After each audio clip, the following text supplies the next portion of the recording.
दोस्तों नमस्कार, स्वागत है आप सभी का योगेश लर्निंग यूट्यूब चैनल पर। कवर करेंगे कई बड़ी महत्वपूर्ण खबरों को जो कि संबंधित होगी नए शिक्षा सेवा आयोग के नियमों में एक बड़े बदलाव को लेकर, जिसका डायरेक्ट असर यूपी टीजीटी और पीजीटी के शिक्षकों पर पड़ने वाला है। इसकी सच्चाई क्या है इसके बारे में। इसके अलावा प्राथमिक से बीएड बाहर तो हो चुका है, लेकिन इसको लेकर के आज एनसीटीई का एक रिप्लाई निकल कर आया है, इसको समझने वाले हैं। इसके अलावा यूपी ट्रिपल एससी पीटी 2023 को लेकर के भी महत्वपूर्ण जानकारी निकल कर आ रही है। तो चलिए दोस्तों वीडियो को शुरू करते हैं। आज हम बात करने वाले हैं यूपी ट्रिपल एससी पेट 2023 की बेस्ट बुक के बारे में, जो कि चक्षु प्रकाशन की है। ये बुक लेटेस्ट परीक्षा पैटर्न पर डिजाइन की गई है 1 अगस्त 2023 के नोटिफिकेशन के अकॉर्डिंग, जिसमें आपको पूरा पाठ्यक्रम सहित 2200 से ज्यादा बहुविकल्पी प्रश्न और 6 साल में पेपर भी देखने को मिल जाते हैं।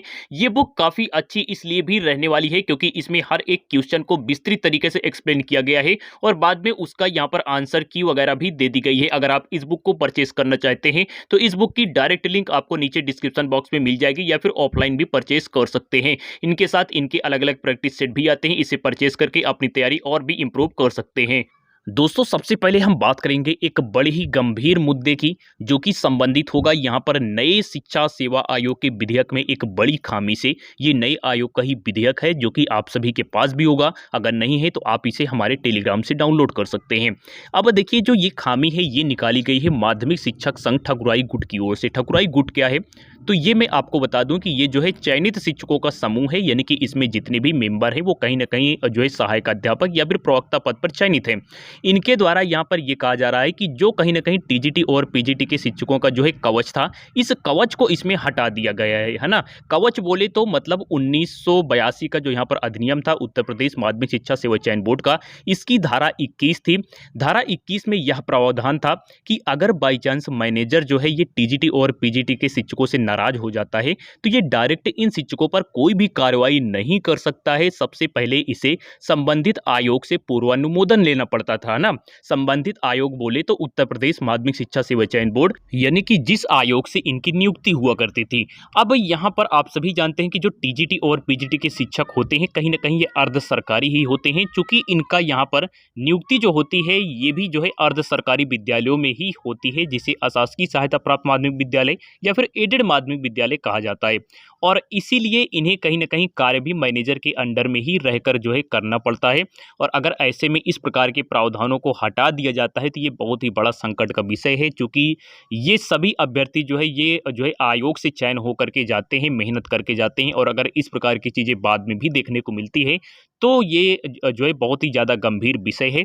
अब आप ये भी सोच रहे होंगे कि सर ये बताइए, जब उत्तर प्रदेश माध्यमिक शिक्षा सेवा चयन बोर्ड का ही यहाँ पर विलय हो चुका है तो फिर इसकी अधिनियम का स्पष्टीकरण क्यों ही करें यहाँ पर। तो देखिए, मैं आपको बता दूं कि बिल्कुल उत्तर प्रदेश माध्यमिक शिक्षा सेवा चयन बोर्ड का तो विलय हो जाएगा, ये खत्म हो जाएगा, तो फिर इसकी जो है इसकी यहाँ पर जो है प्रावधान की आवश्यकता तो नहीं है, लेकिन कम से कम यहाँ पर ये तो इन लोगों को स्पष्टीकरण जो है देना ही चाहिए था कि नए आयोग से पूर्वानुमोदन यहाँ पर लेना पड़ेगा मैनेजर को, और उसके बाद ही ये मैनेजर इन शिक्षकों पर कोई भी कार्रवाई कर सकता है। लेकिन इसका भी यहाँ पर स्पष्टीकरण नहीं है, इसीलिए यहाँ पर ये समस्या है।